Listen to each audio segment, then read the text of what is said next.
இன்றைக்கி ஈஸியாக சிக்கன் குழம்பு எப்படி பண்ணலான்னு பார்க்கலாம். இதுக்கு ஒரு மிக்ஸி ஜாரில் தேங்காய், சோம்பு, ஒரு 5லேருந்து 6 முந்திரி பருப்பு, கொஞ்சமாக கசகசா எடுத்துக்கோங்க. மிக்சியில் நல்லா அரைச்சி வச்சுக்கோங்க. இப்போ குக்கர் எடுத்து வச்சு அதில் எண்ணெய் ஆட் பண்ணிக்கோங்க.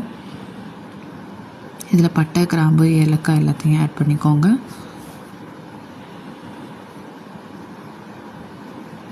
ரொம்ப குயிக்காக பண்ணிடலாம். நம்ம இப்போ குக்கரில் தான் பண்ணுறதுனால ரொம்ப ஈஸியாக பண்ணிடலாம். அதில் ஒரு பெரிய வெங்காயம் கட் பண்ணி வச்சுருக்கேன், அதை ஆட் பண்ணிக்கோங்க. குட்டி குட்டியாக கட் பண்ணியிருக்கேன். இதிலே ஒரு பச்சை மிளகா நீளமாக கட் பண்ணி ஆட் பண்ணிக்கிறேன். நல்லா மிக்ஸ் பண்ணிக்கோங்க.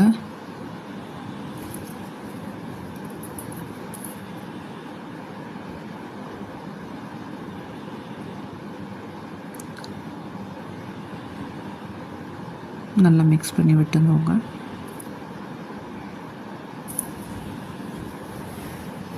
இப்போ இதில் நம்ம இஞ்சி பூண்டு ஆட் பண்ணிக்கலாம். இஞ்சி பூண்டு ஆட் பண்ணிட்டு நல்லா மிக்ஸ் பண்ணி விட்டுக்கோங்க.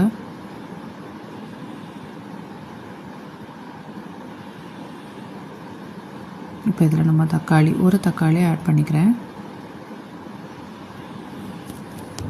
இதையும் நல்லா மிக்ஸ் பண்ணி விட்டுருங்க.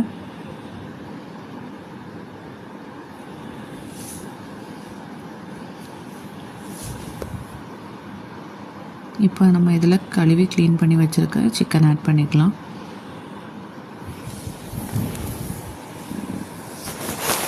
ஒரு நல்ல மிக்ஸ் கொடுத்துக்கோங்க. இப்போ இதில் மஞ்சள் தூள் ஆட் பண்ணிக்கோங்க. மஞ்சள் தூள் ஆட் பண்ணிட்டு கொஞ்சம் மிக்ஸ் பண்ணிக்கோங்க.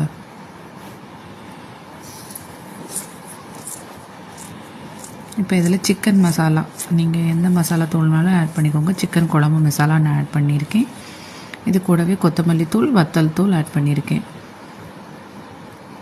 இது கொஞ்சம் நல்லா மிக்ஸ் பண்ணி விட்டதுக்கப்புறமா லாஸ்ட்டாக கொஞ்சமாக கரம் மசாலாவும் ஆட் பண்ணணும்.